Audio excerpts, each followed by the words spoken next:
हाय, good afternoon, good evening everyone. कैसे हैं आप लोग? आज स्वागत है आपका एक और नए वीडियो में अबाउट द लैंडमार्क जजमेंट्स। और इस बार हम इंडियन कॉन्ट्रैक्ट एक्ट से डील करने वाले हैं। ठीक है। I am Kanishk and let's get into this video. चलो जी। इंडियन कॉन्ट्रैक्ट एक्ट की जब हम बात करते हैं तो बहुत ही माइनर सब्जेक्ट समझ आता है, but it's not minor as such. ये हमारे सेमी माइनर सब्जेक्ट्स में कवर होता है।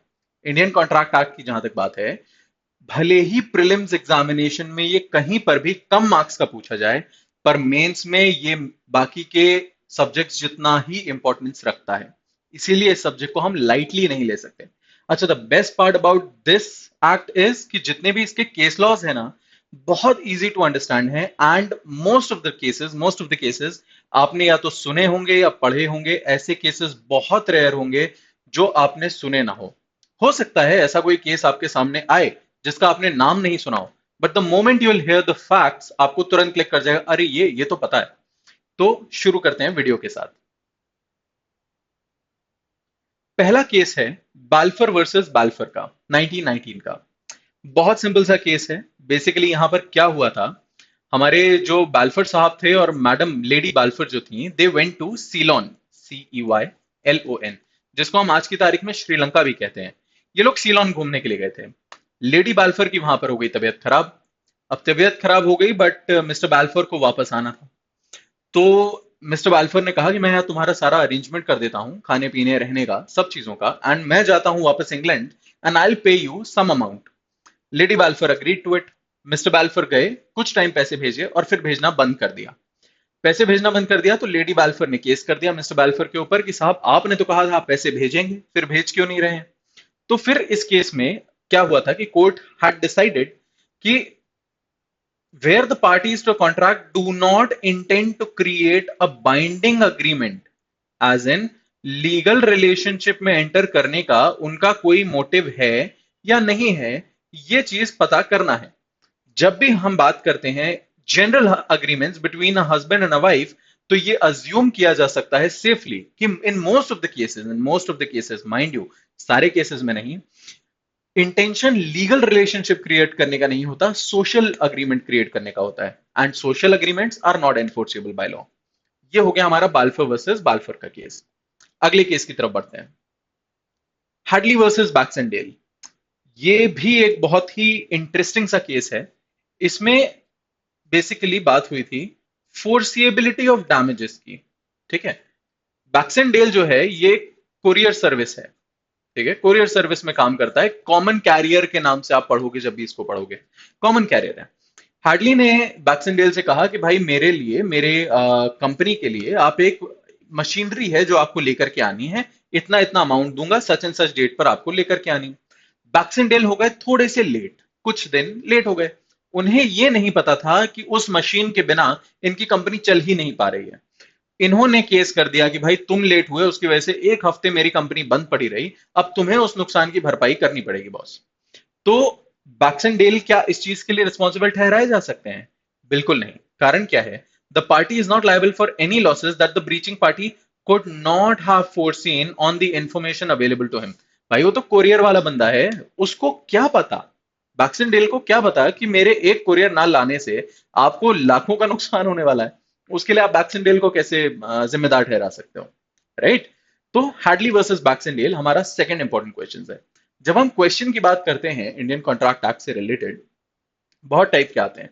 मोस्ट कॉमनली जो पूछे जाते हैं वो होते हैं मैच द कॉलम टाइप के। एक साइड पे आपको केसेस दे दिए, दूसरे साइड पे आपको रेशियो डिविडेंड दे दिया कि क्या हेल्ड हुआ था, and now you have to match किस में क्या हेल्ड हुआ था।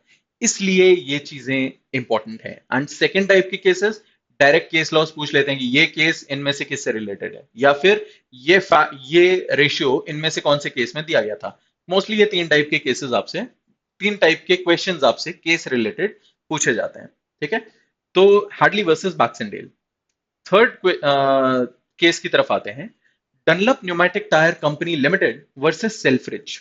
अच्छा, इस केस में प्रिविटी ऑफ कॉन्ट्रैक्ट से डील किया गया था। क्या हुआ था इस केस में, मैं बता देता हूं। बहुत सिंपल से फैक्ट्स हैं। डनलप न्यूमेटिक टायर कंपनी एक टायर बनाने वाली कंपनी है। ठीक। इन्होंने एक दूसरी कंपनी है ड्यू, उसको कहा कि तुम हमारे टायर बेचो, लेकिन जो लिस्टेड प्राइस है ना उससे नीचे नहीं बेचोगे।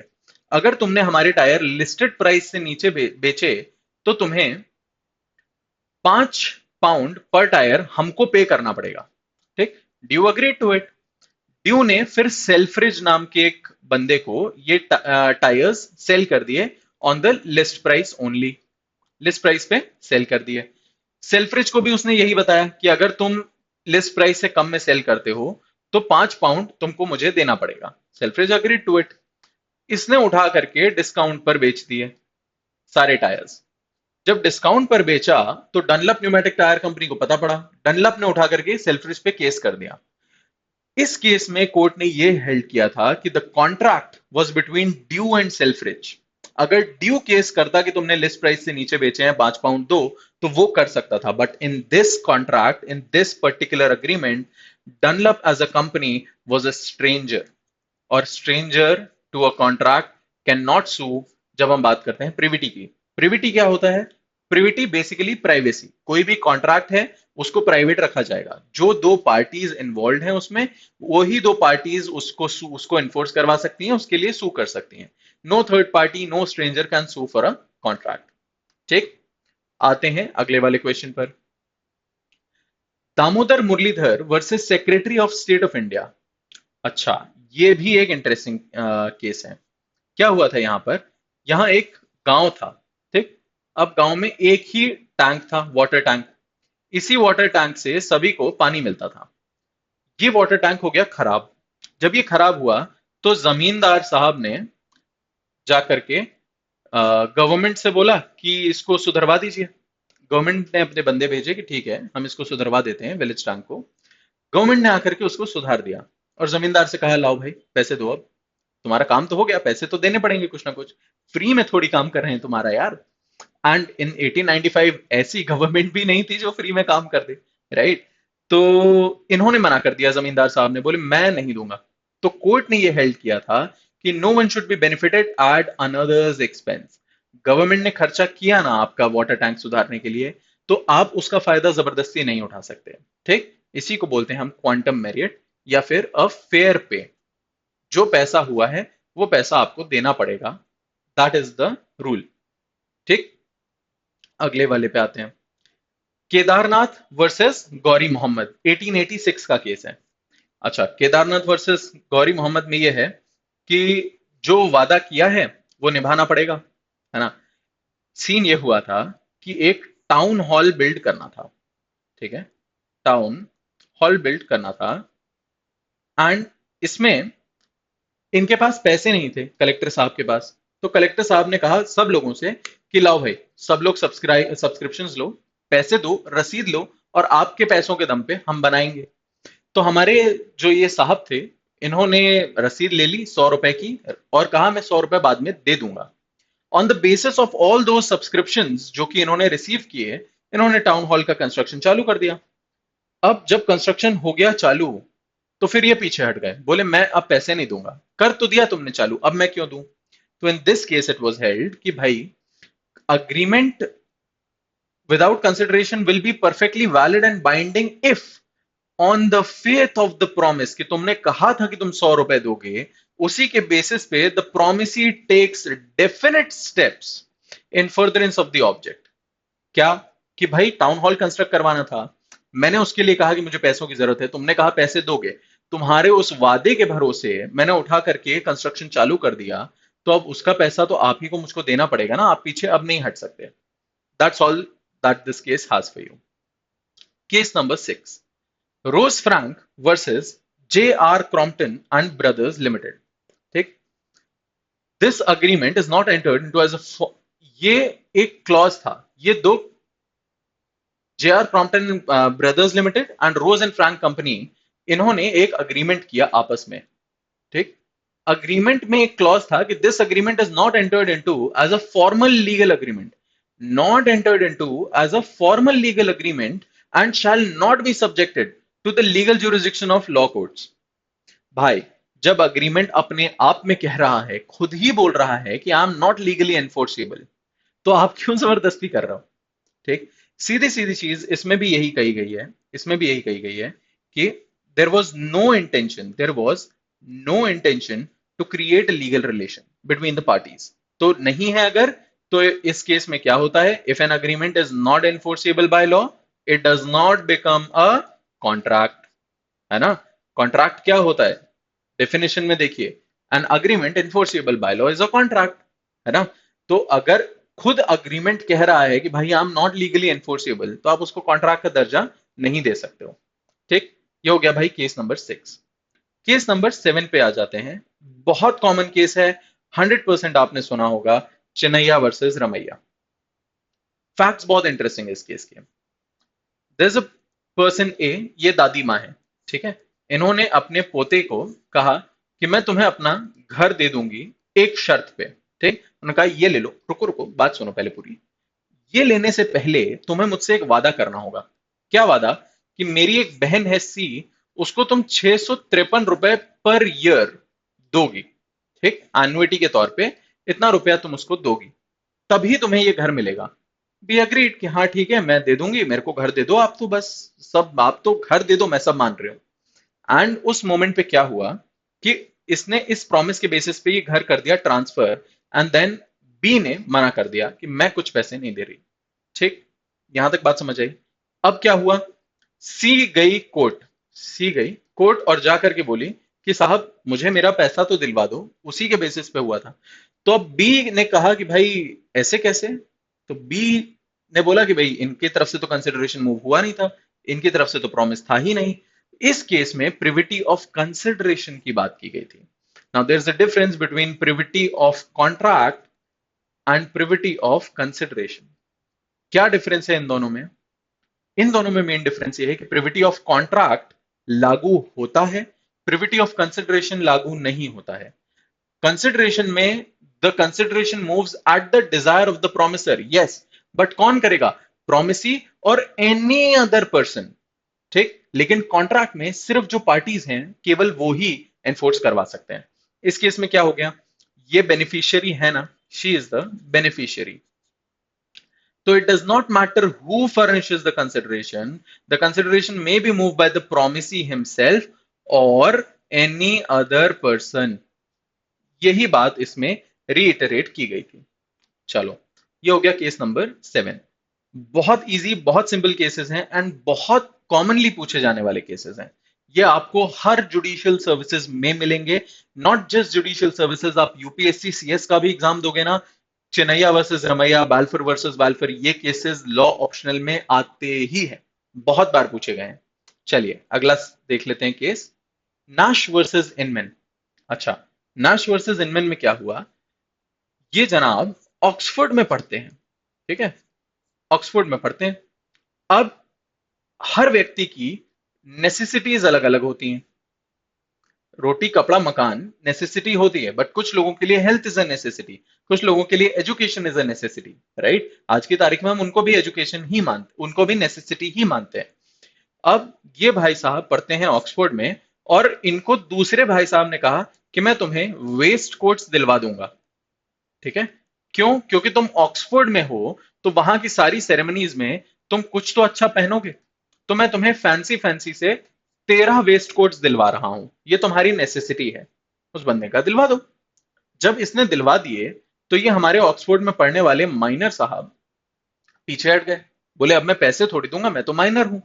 तो कोर्ट ने फिर ये हेल्ड किया था कि he must not have already a sufficient supply of these necessities, and the contract must be for goods reasonably necessary for his support in his situation in life. भैया आप ऑक्सफोर्ड में waste coat नहीं पहनेंगे तो कुछ गलत नहीं हो जाएगा आपके साथ।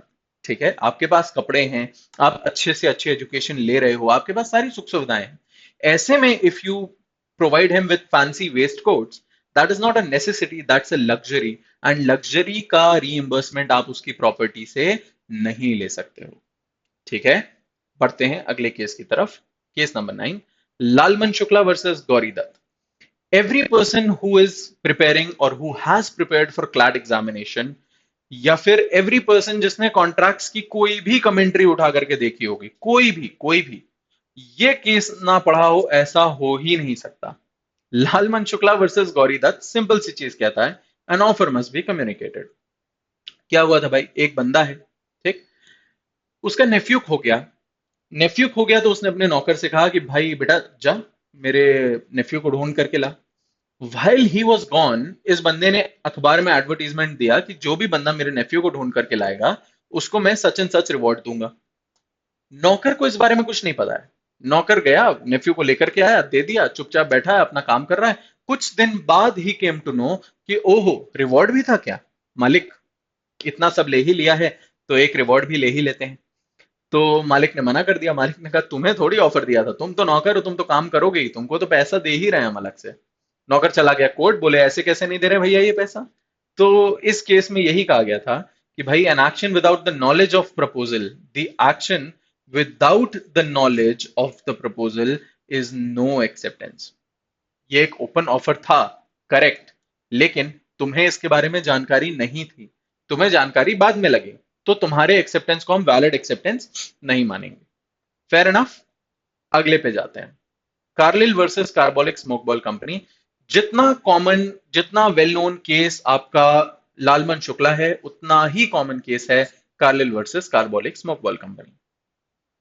इन्होंने एक दवाई बनाई, स्मोक बॉल, ठीक है, एसएमबी लिख रहा हूं मैं उसको शॉर्ट में, स्मोक बॉल। इन्होंने कहा कि हमारे प्रिस्क्रिप्शन के हिसाब से अगर आप ये दवाई लेते हो नियत समय अवधि में, सेट नंबर ऑफ टाइम्स, तो आपको इन्फ्लुएंजा नहीं होगा, कभी नहीं होगा। इस बात की हम गारंटी देते हैं। गारंटी देने के अलावा इन्होंने ये भी कहा कि उसके बाद अगर आपको इन्फ्लुएंजा हो जाता है तो वी विल गिव यू पैसे, reward. And to prove their credibility, उन्होंने ये पैसा जाकर के बैंक में अलग से जमा भी करवा दिया। उन्होंने कहा देख लो ये पैसा जमा करवाया है, इसके बाद भी अगर आपको हो जाए बीमारी तो आ जाइए, वील पे यू। कार्लिल भाई साहब ने ली और उनको हो गया इन्फ्लुएंजा। फिर भी तो ये पहुंचे, इन्होंने कहा कि साहब आपने ऐसा ऐसा ऑफर दिया था। इन्होंने कहा नहीं नहीं, आपको थोड़ी दिया था, कहीं ऑफर में आपका नाम लिखा हुआ है। तो इन्होंने क्या, शाना बनने की कोशिश करी थोड़ा सा। कोर्ट ने मना कर दिया। कोर्ट ने कहा नहीं बॉस, तुमने जो दिया था ना उसको हम बोलते हैं ओपन ऑफर। ओपन ऑफर हर वो व्यक्ति एक्सेप्ट कर सकता है जो कि उसकी कंडीशंस फुलफिल करे, कोई एक बंदे को एड्रेस नहीं होता है वो।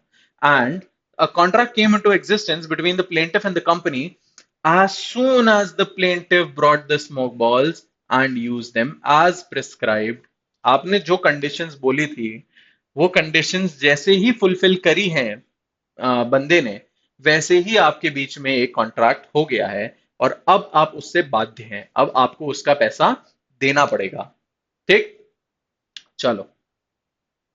फेयर एंड लवली में भी होता ही है ऐसा, बोलते हैं, बाकी उन्होंने कुछ भी ऐसा शो नहीं कर रखा कि हम हकीकत में देंगे कुछ भी आपको। They have not anywhere deposited that amount, इसलिए ऐसा कोई एलाबोरेट ऑफर उन्होंने नहीं दिया हुआ है। इसलिए कार्लिल वर्सेस कार्बोलिक स्मोकबॉल कंपनी हमारे लिए जनरली एक इंपॉर्टेंट केस है। फिर आते हैं भाई हार्वी वर्सेस फेसी पे। ये केस में भी याद ना आ रहा हो पर एक चीज मैं लिखूंगा उससे याद आ जाएगा, एंड वो चीज है बम्पर हॉल पेन। कुछ लोग पेन समझते हैं, नहीं भाई ये पेन है, it's about a building, right. It's not PEN, it's PE. Bumper Hall Pen बेचने की बात हो रही थी। एक बंदे ने कहा आपका बम्पर हॉल पेन मैं इतने रुपए में खरीदना चाहता हूं, quote me the lowest price. ठीक, सामने वाले बंदे ने बस मैसेज में, चिट्ठी में लिख दिया द लोएस्ट प्राइस जिसमें मैं ये बेचूंगा वो है लेट्स से $5,000। ठीक है, सामने वाले बंदे ने कहा कि ठीक है $5,000 में मैं खरीद रहा हूं। इसने मना कर दिया मैं नहीं बेच रहा। ये कोर्ट चला गया, भाई कैसे नहीं बेच रहा, अभी तो बोला बेच रहा हूं। तो कोर्ट ने कहा भाई ऑफर एंड एक्सेप्टेंस तो हुआ ही नहीं ना प्रॉपर। इसने ये नहीं कहा कि खरीद लो या मैं बेच रहा हूं, इसने सिर्फ इतना कहा कि मैं $5,000 से कम में नहीं बेचूंगा, इससे ऊपर ही बेचूंगा मैं जो भी बेचूंगा। तो कोई ऑफर, कोई एक्सेप्टेंस हुआ ही नहीं, कोई वैलिडिटी है ही नहीं। तो आप कैसे इसको एक कंक्लूडेड कॉन्ट्रैक्ट मान सकते हो, right. Just a second guys, just a second. Okay, अगले वाले केस की तरफ बढ़ते हैं। केस है Hyde versus Wrench. Hyde versus Wrench में क्या हुआ था कि जो डिफेंडेंट था है ना, डिफेंडेंट ने ऑफर किया कि मैं 1,000 पाउंड्स में अपना फार्म बेच दूंगा। ठीक। सामने वाले बंदे ने मना कर दिया, उसने कहा मैं नहीं खरीद रहा। इसने फिर कहा कि भाई 1,000 में डन कर ले, उसने मना कर दिया। ठीक। अब उस बंदे ने अपनी तरफ से भेजा कि मैं 950 में, 1000 में मैं नहीं करूंगा, give it to me for 950 pounds. अब डिफेंडेंट ने मना कर दिया। ठीक। डिफेंडेंट ने मना कर दिया, तो पिटिशनर ने काफी समय तक वेट किया, कुछ नहीं हुआ। इन्होंने उठा करके कहा ठीक है, ले लूंगा 1,000 में। अब डिफेंडेंट ने कुछ भी नहीं बोला, डिफेंडेंट ने बेचने से मना कर दिया, बोला मैं नहीं बेच रहा अब तुमको। ये जो बंदा था ये चला गया कोर्ट। इसने कहा भाई इन्होंने ऑफर किया तो मैंने कर तो लिया, एक्सेप्ट है। नहीं किया आपने एक्सेप्ट, आपने उसको दिया एक काउंटर ऑफर, आपने उसको दिया एक बार्गेन। और बार्गेन में क्या होता है, बार्गेन में कोई एक्सेप्टेंस नहीं होती। अब वो ऑफर खत्म हो गया, the moment you give him another offer, पुराना ऑफर खत्म हो चुका है। अब आप कह रहे हो कि मैं 1,000 में दे दूंगा, this is your offer which he has not accepted.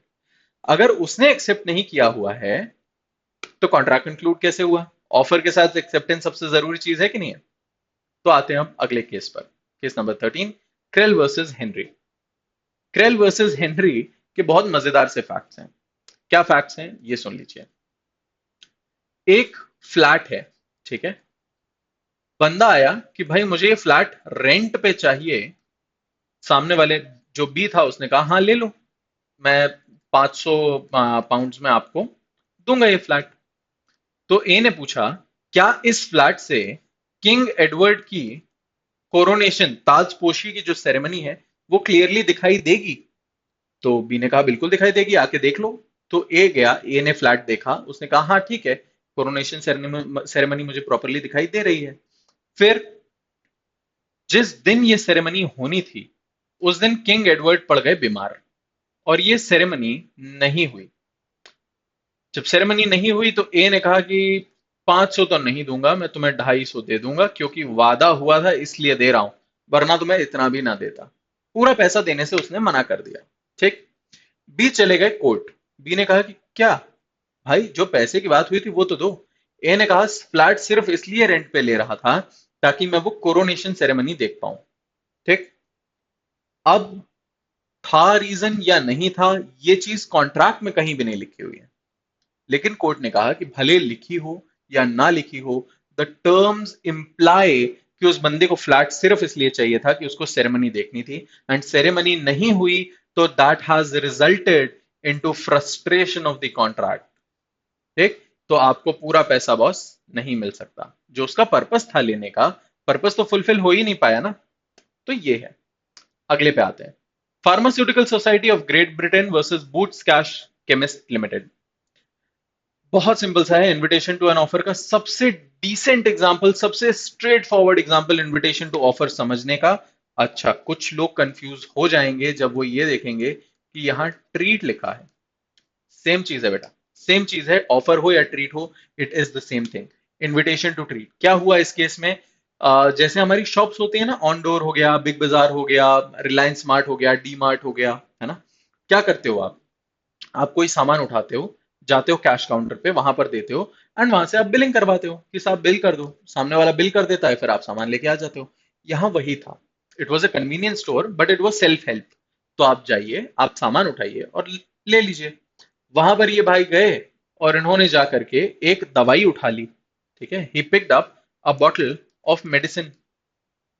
तो कैश काउंटर पे जब गए तो कैश काउंटर वाले ने मना कर दिया, बोले बिकाऊ नहीं है, we need prescription and this medicine is not for cell.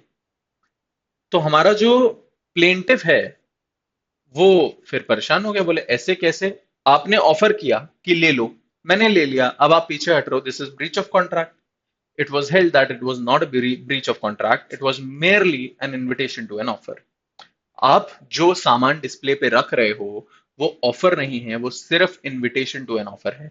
आप ऑफर देंगे तब वो एक्सेप्ट करेगा और तब वो कंक्लूड होगा। जैसे आप होटल में जाते हो, तो होटल में जाकर के आप मेन्यू कार्ड देखते हो कि भाई मुझे ये वाला पास्ता खाना है। ठीक। आप वेटर को बुलाते हो कि वेटर ये वाला पास्ता आप लेकर के आओ। वेटर अगर बोल दे कि सर ये तो अभी अवेलेबल नहीं हो पाएगा, तो क्या आप एक पास्ता के लिए वेटर को सू कर सकते हो, उसके ऊपर केस कर सकते हो, या होटल के ऊपर केस कर सकते हो? नहीं कर सकते हो, क्योंकि all those items in the menu, they are mere invitation to an offer and not offer by themselves. ठीक, चलो अगले पे आते हैं। फेल्टहाउस वर्सेस बिंडले। फेल्टहाउस वर्सेस बिंडले में यही हुआ था कि एक अंकल थे, एक अंकल को अपने नेफ्यू का घोड़ा खरीदना था, हॉर्स। ठीक है, एक अंकल को अपने नेफ्यू का हॉर्स खरीदना था, और इसके लिए उन्होंने अपने नेफ्यू से बात करी। कुछ मिसकम्युनिकेशन हो गया, तो जो मिनिमम प्राइस थी ना, उससे कम अंकल पे कर रहे थे। नेफ्यू ने कहा कुछ भी नहीं, नेफ्यू ने कुछ भी नहीं कहा। अंकल ने कहा मैं पैसे दूंगा, रिजर्व रख लो मेरे लिए। नेफ्यू ने कुछ नहीं कहा अगेन। फिर 2 महीने तक he did not do anything, and 2 महीने बाद उसने अपना फार्म बेचा, घोड़ा बेचा और निकल गया। जब बेच दिया तो अंकल गए, अंकल ने कहा ये सेल तो गलत है, मैंने रिजर्व करवा के रखा था, मैंने रुमाल रखा बस की सीट पे, वो मेरी सीट है। That is not how things work. ठीक है, for a valid contract the acceptance, for a valid contract the acceptance should be communicated, and moreover such communication should be made to the offerer। ये of error नहीं है, sorry, ये offeror है, ये space नहीं होना चाहिए था बीच में। ठीक है, such communication should be made to the offerer. भाई एक्सेप्टेंस ही कम्युनिकेट नहीं करी ना, काहे का ऑफर? जब एक्सेप्टेंस नहीं बताई है तो किस चीज का ऑफर? कोई ऑफर नहीं, कोई एग्रीमेंट नहीं, कुछ कुछ भी अग्रीमेंट नहीं हुआ है, कॉन्ट्रैक्ट नहीं हुआ है। तो the offerer can not impose upon the offeree a duty to reply. Uncle ये भी नहीं बोल सकते कि अगर तुम कुछ भी ना कहो तो मैं मान लूंगा कि तुमने मेरा ऑफर एक्सेप्ट कर लिया। आप ये नहीं कर सकते। You can not impose a duty to reply. भाई मैंने चिट्ठी में लिख करके आपको दिया कि मैं तुम्हारा घर खरीदना चाहता हूं 20 रुपए में, ठीक, मात्र 20 रुपए में। अगर तुम मुझे 4 दिन के अंदर रिप्लाई नहीं करते हो तो मैं मान लूंगा कि you have agreed to it. अब भाई आपके पास चिट्ठी 4 दिन तक पहुंची नहीं, या पहुंची, आपने कहा हाँ ठीक है पढ़ लेंगे यार, बहुत काम है आज जीवन में, आप दूसरे काम करने में लग गए, आपने नहीं पढ़ा। तो ये आदमी क्या इन्फोर्स करा सकता है 4 दिन के अंदर? या पढ़ा और आप भूल गए रिप्लाई करना, तो क्या वो इन्फोर्स करा सकता है कि भाई आपने, आप 20 रुपए में घर बेचो? नहीं करा सकता। So you can not impose the upon the offeree a duty to reply, and therefore an offerer cannot say that the failure to reply will be deemed to be acceptance, जो चीज मैंने अभी आपको बताई। Feldhaus versus Bindley is one of the most commonly asked questions in all judicial services examinations। चलो अगला case देखें। Central Inland Water Transport Corporation versus Brojonath. अच्छा, ये केस है थोड़ा सा पुराना, आज के समय में it would be a bit difficult. इसमें जो एम्प्लॉयर था ना, क्लियरली अगर नहीं दिख रहा हो तो लेट्स, ओके, जो एम्प्लॉयर था उसने कहा कि किसी भी एम्प्लॉय को निकालने के लिए मैं 2 तरीकों से निकाल सकता हूं। या तो मैं उसको 3 मंथ का नोटिस दूंगा, या उसको 3 मंथ की सैलरी दूंगा, और उठा करके मैं एम्प्लॉय को निकाल दूंगा। इस केस में यह कहा गया था, एक बंदे को उठा करके 3 महीने की सैलरी दी और कहा कल से काम पे मत आना। अब ये बंदे गए जाकर के कोर्ट में कि सर ये क्या हो रहा है, आपने बस 3 महीने की सैलरी दे दी और खत्म सारा, इतना यही यही दोस्ती यही प्यार? कोर्ट ने कहा नहीं, ये नहीं कर सकते आप। क्यों? क्योंकि this is against public policy. भाई आप किसी को ऐसे ही थोड़ी निकाल सकते हो, this is against public policy. Terms of contract should be reasonable, this was the ratio of the case. ठीक है, बैक देन। आज इसको अप्लाई करने की कोशिश मत कीजिएगा, क्योंकि things have changed drastically since then. ठीक, आ जाते हैं केस नंबर 17 पे। The case is Durga Prasad versus Baldev, I am sorry, Durga Prasad versus Baldev. यहां पर क्या हुआ था, कलेक्टर साहब जो है ना, उन्होंने ऑर्डर दिया एक कॉन्ट्रैक्टर को। ठीक है, कॉन्ट्रैक्टर को उन्होंने ऑर्डर दिया कि एक शॉपिंग कॉम्प्लेक्स बनाइए और उसमें बहुत सारी शॉप्स बना दीजिए। ठीक, कॉन्ट्रैक्टर ने बना दिया। ये बनाने के बाद ये शॉप अलॉट हुई मिस्टर एक्स को। एक्स ने एक शॉप ली और उसने आकर के कॉन्ट्रैक्टर को बोला, एक्स ने कॉन्ट्रैक्टर को बोला कि बहुत बहुत धन्यवाद आपका, आपकी वजह से मुझे ये शॉप मिली है, मैं आपको अपनी कमाई का 5% दिया करूंगा एज अ ग्रैटिट्यूड। ठीक, इसने नहीं दिया, शॉप मिल गई, उसके बाद इसने नहीं दिया। तो कॉन्ट्रैक्टर साहब चले गए कोर्ट। इसने तो बोला था ये पैसे देगा, दे क्यों नहीं रहा? तो कोर्ट ने कहा था आप प्रॉमिसर हैं क्या? प्रॉमिसर इस केस में है कलेक्टर साहब। and consideration would move only at the desire of the promiser and no one else. दे कौन सकता है? promisee और any other person दे जरूर सकते हैं, but it will move on the desire of the promiser only. आप promiser नहीं है boss, you are not the promiser, promiser is collector. अगर ये व्यक्ति कलेक्टर को आकर के ये बात बोलता आपकी जगह कि मैं पैसे दूंगा, तो वो उसको देने पड़ते, बट आपको बोल रहा है आप तो इसमें कुछ हो ही नहीं, you are a stranger technically, सिर्फ आपने वो शॉप बनाई है। तो इस केस में यही हेल्ड हुआ था। चलो अगला केस देख लेते हैं। Tarsem Singh versus Sukhminder Singh, the mistake has to be mutual. ठीक है, अब इस केस में क्या हुआ था? Mistake has to be mutual में एक जमीन है, ठीक, ये सेल करनी थी, एक जमीन सेल करनी थी। एक let's take the parties as A and B, है ना। ए को ये जमीन सेल करनी थी। ए ने बी को बोला कि भाई ये जमीन मैं तुम्हें 50,000 में बेच दूंगा। बी ने कहा हाँ ठीक है, कोई इशू नहीं। इसने जमीन तो ले ली, इसने जमीन तो ले ली, लेकिन ही डिनाइड कि मैं इसका पैसा तुमको दूंगा, I am not going to pay the complete amount in exchange of it. अब इस सिचुएशन में क्या हुआ कि ये गया और इसने specific performance, SP specific performance की डिग्री डाल दी, सूट डाल दिया कि भाई मुझे स्पेसिफिक परफॉर्मेंस चाहिए। तो in this case what happened, court ने स्पेसिफिक परफॉर्मेंस देने से तो मना कर दिया। उन्होंने कहा कि नहीं, हम तुमको ये जमीन तो नहीं दे सकते, पर उसकी जगह हम तुम्हें क्या कह सकते हैं, तुमने जो पैसा लिया वो पैसा पूरा का पूरा लौटा दो। ठीक, अब इसने कहा भाई गलती हो गई, ठीक है, गलती हो गई, एक मिस्टेक हो गई मुझसे, तो उसके चलते मैं ये चीज नहीं कर पाऊंगा। हमने एक कॉन्ट्रैक्ट में एंटर किया था और उस कॉन्ट्रैक्ट में एक कंडीशन ये भी हमने डाली थी कि अगर आप कोई भी पैसा जमा करते हो पहले से, तो वो पैसा सेट टाइम के लिए मेरे पास ही रहेगा। अगर आप वो लैंड परचेज नहीं करते हो तो that will be forfeited. Court ने कहा था कि अगर तुम्हारी गलती है तो तुम्हारी गलती की वजह से बेटा कोई और सफर नहीं कर सकता, तुम्हारी गलती के लिए सिर्फ तुम जिम्मेदार हो। और इसी चीज के लिए कोर्ट ने बोला था कि the mistake has to be mutual and in order that the agreement be treated as void, both the parties must be shown to be suffering from the mistake of fact. एक की गलती की वजह से दूसरा भुगते, भाई ये किस तरीके का न्याय हो गया। इसीलिए इस केस में ये कहा गया था कि if you are talking about mistake under Indian contract act, the mistake has to be mutual from both the parties, and दोनों ही पार्टीज को सफर करना उसके लिए जरूरी है, अदरवाइज हम उसको वॉइड नहीं मानेंगे।